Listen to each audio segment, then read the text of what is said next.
Hello friends, Radhe Radhe. आज हम इस वीडियो में ब्लाउज की स्टिचिंग सीखने वाले हैं। पहले वीडियो में मैंने इसकी कटिंग सिखाई थी। ये बेल्ट वाला ब्लाउज है और इसको हम स्टिचिंग करना सीखेंगे। किस तरीके से हम अपना ही घर पे ब्लाउज कट करके स्टिच कर सकते हैं बिल्कुल सफाई से। तो चलिए हम शुरू करते हैं। तो पहले हमने इसमें कटिंग कर ली थी इस तरीके से। तो ये हमारा उल्टा वाला फैब्रिक है और जो हमारा इस तरीके से हमें धरना है। जो हमारा सीधा फैब्रिक है वो हमें अंदर की साइड धरना है और उल्टा फैब्रिक हमें बाहर की साइड। तो इस तरीके से हम इसमें पिन लगा लेंगे। ये मेरा हल्का फैब्रिक है, इसमें उल्टा या सीधा इतना दिखाई नहीं दे रहा है, वरना जो हमारा सीधा वाला पैटर्न होता है वो हम अस्तर रखेंगे उसके ऊपर और पीछे की साइड हम इसको उल्टा रखेंगे। तो इस तरीके से हम आधा आधा इंच का मार्जिन लेते हुए पूरे गले को फिनिशिंग करेंगे। अगर आपका गला कैसा भी बनाना चाह सकते हैं, बी गला या और भी मटका गला, तो आप किसी भी तरह का इसी तरीके से गला बना सकते हैं। मैंने ये 11 इंच का गला बनाया है और ये मैंने सिंपल गोल राउंड में ही बनाया है। इसकी कटिंग मैंने पहले ही बताई हुई है। तो देखिए इस तरीके से हमारा गला बन चुका है। तो अब ये हमारे नीचे जो कमर का हिस्सा है तो वहाँ पे भी हम आधा इंच का मार्जिन देते हुए सिलाई लगा देंगे। उसके बाद हम जो हमारा गला है इसमें छोटे छोटे कट लगाएंगे और जो हमारा अस्तर वाला पोर्शन है इसको आधा इंच का मार्जिन देते हुए कटिंग कर लेंगे। इस तरीके से हमारी बहुत ही अच्छी सफाई आती है। जो हमारा पेपर वाला बुकरम आता है आप उसको भी अटैच करके इस तरीके गला बना सकते हैं। बहुत छोटा छोटा कट लगाएंगे ताकि हमारा ये जो हमारी सिलाई है वो अच्छे से परफेक्ट ही तरीके से जो हमारा अंदर की साइड फोल्ड हो जाए। तो हमारी ये जो पिन्स हैं सभी को निकाल देंगे। पिन निकाल के हम इसको अंदर से थोड़ा सा फैब्रिक को अंदर करके और इसको पूरा सीधा कर लेंगे। देखिए इस तरीके से जो हमने सिलाई लगाई है वो अंदर की तरफ चली गई है और जो हमारा जो उल्टा वाला फैब्रिक था वो अंदर की तरफ चला गया है। ये सीधा वाला पार्ट हमारे तरफ आ गया है। तो यहाँ पे हम गले पे ऊपर से एक सिलाई और लगाएंगे जिससे कि हमारा गला आगे की तरफ भागे नहीं। इस तरीके से हम सिलाई लगाने से हमारा जो गला है बिल्कुल अच्छी तरीके से बैठ जाएगा, वहीं पे फैब्रिक एकदम से जम जाता है इस तरीके से। तो देखिए इस तरीके से हमने ये सिलाई लगा ली है। आप चाहें तो इसमें पट्टी भी लगा सकते हैं, जैसे हम नॉर्मल गले में पट्टी लगाते हैं, अंदर की तरफ फोल्ड करके तुरपाई कर लेते हैं। लेकिन मैंने इसमें इस तरीके से पट्टी नहीं लगाई है, केवल जो हमने फैब्रिक लिया है वो ही अंदर की तरफ फोल्ड दिया है। तो मैंने गले पे 2 सिलाइयाँ लगाई हैं और ये हमारा नीचे कमर वाला पोर्शन है। तो यहाँ पे भी हम टाइट करके फैब्रिक को निकालते हुए अच्छी तरीके से, हमें कहीं पे भी टेढ़ा मेढ़ा नहीं होना चाहिए, अस्तर को नीचे की तरफ और जो मेन फैब्रिक है ऊपर की तरफ थोड़ा खींचते हुए हम इसको इस तरीके से फिनिशिंग कर देंगे। अब हम इसकी जो हमारी टक्स होती हैं, हमने इसमें 1.5 इंच की टक्स लगाई हैं इस तरीके से 5 इंच में। जो इनका गैप होता है दोनों में तो वो 10 इंच का होता है बीच में। तो 10 इंच के गैप में हमारा 1.5 इंच होता तो ऐसे ही आता है। तो इस तरीके से हमारा 5 इंच की हमारे दोनों टक्स डाल लेंगे इस तरीके से, जो हम प्लेट्स बोलते हैं। तो ये हम 2 प्लेट्स डाल रहे हैं इस तरीके से। आप चाहे तो इसको कम ज़्यादा भी कर सकते हैं, वैसे इसको आधा इंच या 1 इंच की प्लेट्स हमको डालनी होती है। और इसको हम गले की साइड फोल्ड करते हुए ऐसे खड़ी खड़ी दिखाई देगी। तो देखिए इस तरीके से गले की साइड हम इसको फोल्ड कर लेंगे और ऊपर की तरफ से थोड़ी सी सिलाई हम इसको अटैच कर देंगे जिससे कि ये हमारा अंदर की तरफ फोल्ड हो जाए। तो इससे बहुत ही अच्छा फिनिशिंग आता है। जब हम ब्लाउज़ वगैरह पहनते हैं तो ये बहुत इस तरीके से टक्स बाहर निकली आती हैं, तो ये नहीं निकलेंगे। और ये हमारा एक्स्ट्रा फैब्रिक है, इसको हम निकाल देंगे। आप चाहे तो इसमें तुरपाई भी कर सकते हैं। तो देखिए ये हमारी बाजू है, तो बाजू को भी हमने मेन फैब्रिक जो है हमारा अस्तर की तरफ है और उल्टा फैब्रिक हमारा बाहर की साइड है। तो इस पर भी हम आधा इंच का मार्जिन लेते हुए इस तरीके से दोनों जो हमारी दोनों बाजू हैं इनको कंप्लीट कर लेंगे सिल के। उसके बाद हमने जो पिन लगाया था इसको निकाल के सीधा कर लेंगे। तो देखिए जो हमारी सिलाई वाला पार्ट है वो अंदर की तरफ चला जाएगा और जो हमारा बाहर के हिस्से में बिल्कुल भी आपको सिलाई नहीं दिखेगी। तो इसे हमें अच्छे तरीके से फैब्रिक को सेट कर लेना है और सिलाई को बहुत हल्का सा एक पैर का मार्जिन देते हुए, जो हमारा मशीन का उधर वाला पैर है तो उसको एक पैर का मार्जिन देते हुए हम इसको सिल लेंगे बिल्कुल किनारे किनारे से। तो इस तरीके से फिनिशिंग से हमारी बाजू भी कंप्लीट हो जाएगी। तो देखिए इस तरीके से अगर आपके पास लेस है तो लेस लगा लें, वरना इस तरीके से भी आप इसको छोड़ सकते हैं बिना लेस वाले जो हमारे आते हैं।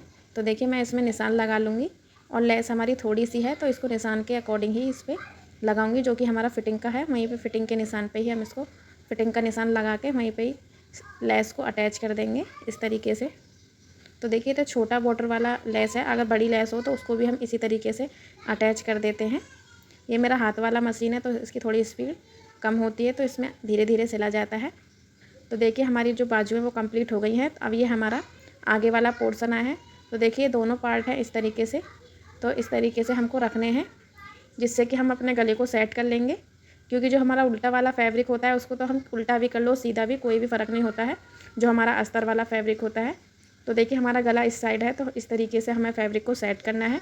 जिस तरीके से हमने बैक गला मोड़ा था उसी तरीके से हम आधा मार्जिन लेते हुए इस वाले आगे वाले फ्रंट गले को भी इसी तरीके से मोड़ लेंगे। आप चाहें तो इसमें पाइपिंग लगा सकते हैं या अलग से और भी पट्टी काट के लगा सकते हैं। तो मैं ज़्यादातर, ये बहुत हल्का ब्लाउज है और इसका फैब्रिक भी बहुत हल्का है, बहुत ही मतलब कि बहुत हल्का सा कपड़ा है, जिस तरीके से नेट का कपड़ा होता है उसी तरीके से। तो इसलिए मैं इसमें ज़्यादा काटा पीटी नहीं कर रही हूँ, इसलिए मैं इसको अंदर की तरफ ही फोल्ड कर रही हूँ, जिससे कि ये अच्छी फिनिशिंग दिखाई दे इसमें। तो देखिए मैंने दोनों पार्ट को इस तरीके से अंदर की तरफ फोल्ड कर लिया और हल्का हल्का हमें इसको कटिंग लगाना है इस तरीके से।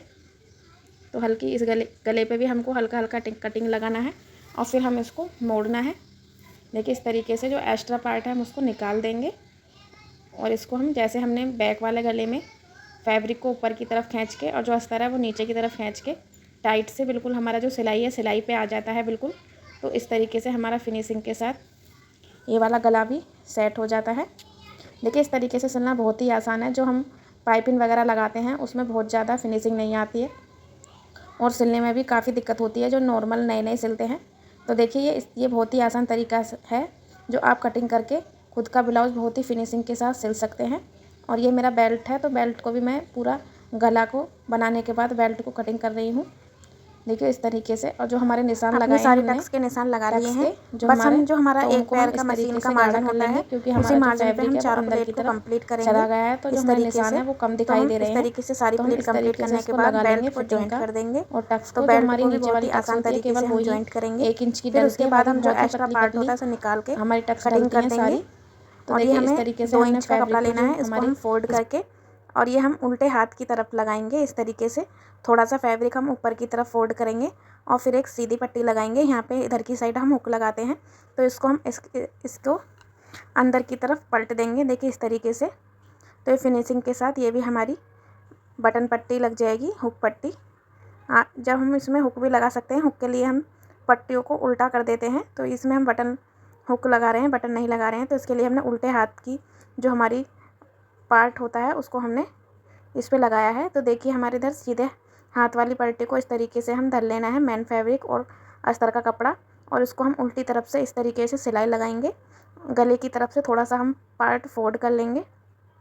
देखिए सबका सिलाई करने का तरीका अलग अलग होता है, तो मैं इस तरीके से अपनी पट्टी को लगाती हूँ। सब अलग अलग तरीके से लगाते हैं, जिसका जिस तरीके से हाथ बैठ जाता है सिलाई में वो उसी तरीके से सिलाई करता है। तो मैं शुरू से इसी तरीके से सिलती आ रही हूँ, तो मेरा इसी तरीके से हाथ बैठा हुआ है। तो देखिए ये हमारे जिधर की तरफ हम अपने हुक के बनाते हैं, हुक के काज, तो वो इस तरीके से हमारे यहाँ पे बन जाएंगे। यहाँ पे हम 2 सिलाइयाँ डालेंगे, जिससे कि हम पता करें कि यहाँ पे इसको काज बनाना है। तो इस तरीके से हमारा ये बहुत ही अच्छे से हुक्काई की पट्टी हो गई है। तो यहाँ पे हम पीछे वाले पार्ट पे आ गए हैं, इसको भी हम अच्छे से सेट करेंगे और एक्स्ट्रा जो हमारा पार्ट है इसको निकाल के कंप्लीट कर लेंगे। तो देखिए ये हमने दोनों पार्ट सीधे सीधे रखे हैं, तो दोनों पार्ट को सीधे रखते हुए हम सीधी तरफ से ही इसमें आधा इंच का मार्जिन देते हुए इसको बहुत ही मामूली मार्जिन देते हुए इसको कंप्लीट करेंगे। देखिए इस तरीके से। तो ये मैंने आधा इंच का मार्जिन देते हुए दोनों तरफ से कंप्लीट कर लिया है।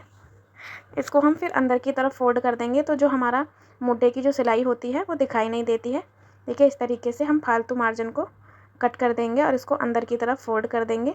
फिर इसको हम आधा इंच का मार्जिन देते हुए गले की साइड से थोड़ा सा हम इसमें ढलाव देते हैं और मुड्ढे की साइड थोड़ा तिरछापन, यहाँ पे हम 2-3 सिलाइयाँ लगा लेंगे, जिससे कि हमारी सिलाइयाँ खुले ना।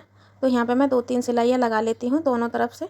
तो देखिए इस तरीके से हम 2-3 सिलाइयाँ लगा के कंप्लीट कर लेंगे। तो दोनों साइड में हम आधा आधा इंच का मार्जिन देते हुए गले की साइड थोड़ा तिरछा करेंगे। तो देखिए इस तरीके से हमारे ये दोनों पार्ट जो हैं जॉइंट हो गए हैं। तो हमने बाजू में कच्चा नहीं किया था, तो इस तरीके से बाद में हमने इसमें मोटी मोटी सिलाई लगा दी है। और जो हमारा एक्स्ट्रा फैब्रिक अस्तर वाला निकल रहा है, जो मेन फैब्रिक होता है, तो उसको अस्तर के बराबर कर लेंगे। इसी तरीके से हम दोनों जो हमारी बाजू हैं उनको कटिंग कर लेंगे। तो देखिए ये हम इस तरीके से इसको नापेंगे और बीच में जो हमारा बीच वाला पार्ट है उसमें थोड़ा सा कट लगाएंगे। तो ये जो हम इधर का आधा इंच का इसमें 1 इंच का छांट देते हैं, तो ये वाला पार्ट हम इसको आगे की तरफ लगाते हैं। आप इसको नाप के जब ही इसमें कट लगाएं, तो इससे हमारा अच्छे फिनिशिंग आती है और जो हमारा बाजू की तरफ झोल आ जाता है वो झोल भी नहीं आता है।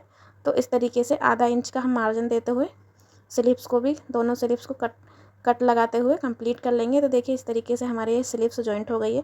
तो दोनों स्लिप्स मैंने जॉइंट कर लिए हैं। इसी तरीके से सेम जो छांट वाला हिस्सा है वो हमें आगे की तरफ रखना है, तो हमारा इधर बगल में जो झोल आता है वो झोल नहीं आता है। उसके बाद हम इसमें फिटिंग का निशान दोबारा से लगाएंगे। तो देखिए इस तरीके से हमारा 38 की चेस्ट है, तो 4th भाग हमारा 9 इंच होगा। तो 9 इंच मैंने चेस्ट पे लगा लिया है और 5.5 इंच मेरी बाजू है, मतलब कि 11 इंच की बाजू है, तो 5.5 पे हमने लगा दिया है। और यहाँ पे हम 9 इंच का लगाएंगे इस तरीके से। देखिए जो आधा इंच का गैप आ रहा है हमारा कटिंग के बाद और कटिंग के पहले, तो ये वाला गैप हमारा इसलिए आ रहा है क्योंकि हमने इसमें जो हुक्काई की पट्टी लगाई है उसकी वजह से। तो देखिए बस आधा इंच का ही हमारा गैप आ रहा है। तो इस तरीके से हम एक सीधी लाइन ड्रॉ कर लेंगे, बिल्कुल सीधी। अगर टेढ़ी बेढ़ी होगी तो आपको झोल आ जाएगा और फिटिंग अच्छी नहीं आएगी, साइड से कपड़ा निकल जाएगा। तो देखिए इस तरीके से हम इसको सीधा ड्रॉ कर लेंगे। आप चाहे तो हाथ से भी इसको कर सकते हैं। और बाजू को हम दोनों बाजुओं को एकसार करने के बाद जो हमारे बाजुओं की इधर वाली सिलाई होती है मुड्ढे वाली, ये दोनों सिलाइयाँ आपस में जॉइंट होनी चाहिए, जिससे कि हमारे नीचे वाली जो फिटिंग है वो अच्छे से आए। तो देखिए ये जो नीचे वाला पार्ट है आप इसको इस तरीके से फोल्ड भी कर सकती हैं, पहले भी फोल्ड करके इसको तुरपाई भी कर सकती हैं या बाद में। तो देखिए मैं इसको सिलाई लगाने के बाद ही बाद में इसको तुरपाई करूँगी। और इस तरीके से हम इसमें थोड़ा ऊपर की तरफ 2 बार इसको 2-3 सिलाइयाँ लगा देंगे। तो इस तरीके से मैंने इसमें 2-3 सिलाई लगा दी हैं। और ये हमारा दूसरे साइड की हम फिटिंग लगा रहे हैं। इसको भी हमें बिल्कुल सीधे फिटिंग लगाना है, जिससे कि हमारे जो पर्थ है उसमें किसी भी तरीके का झोल नहीं आए। तो देखिए इस तरीके से हमने 3-3 सिलाई इसमें लगाते हैं। अगर किसी को लूज़ ज़्यादा हो तो वो आप लूज़ कर सकता है, क्योंकि एक सिलाई खोलने के बाद वो दूसरी सिलाई पे भी अगर उसकी फिटिंग ना हो तो वो तीसरी सिलाई भी खोल सकता है। तो जो हमारा एक्स्ट्रा फैब्रिक है वो इसको हम कट कर लेंगे। और जो इधर वाला पार्ट हमारा बच जाता है, आप चाहे तो इंटरलॉक की मशीन हो तो इंटरलॉक भी कर सकते हैं। अगर इंटरलॉक की मशीन ना हो तो इस तरीके से मैं फैब्रिक को अंदर की तरफ दबा देती हूँ, जिससे कि ये फिनिशिंग अच्छे से आए और जो हमारा जो वो फैब्रिक का निकले रहते हैं कपड़े वो अच्छा भी नहीं लगता है। तो देखिए दोनों तरफ से मैंने इस तरीके से इसको दबा दिया है बिल्कुल फिनिशिंग के साथ। और हमारा ये जो ब्लाउज है वो सिल के कंप्लीट हो गया है। इसे सिलने के लिए मुझे 1 से 1.5 घंटा लगता है, क्योंकि मेरा हाथ वाला मशीन है। और जो हाई स्पीड की मशीन होती है उसमें भी इतना ही टाइम लगेगा, क्योंकि फिनिशिंग के साथ सिलने में 1 से 1.5 घंटा लग ही जाता है। इसको सिलने में पूरा ब्लाउज़ कंप्लीट करने के लिए 2 घंटे लग जाते हैं मुझे। अगर आपको मेरी वीडियो अच्छी लगी तो कमेंट करके ज़रूर बताना। अगर मेरे चैनल पर नए हो तो सब्सक्राइब करना। अगर फेसबुक पे देख रहे हो तो फॉलो करना। तो देखिए इस तरीके से आप इसमें नीचे जो मैंने अभी बताया है उसमें आप कपड़ा भी लगा सकते हैं, कपड़े की जो पट्टी लगती है। तो मैंने इसमें कपड़े की पट्टी नहीं लगाई है, नीचे तुरपाई कर दी है, देखो इस तरीके से। तो हमारा ये फाइनल लुक इस तरीके से है। तो आज की वीडियो हमारी कैसी लगी कमेंट करके ज़रूर बताना। मिलते हैं नेक्स्ट वीडियो में, जब तक के लिए जय श्री राधे।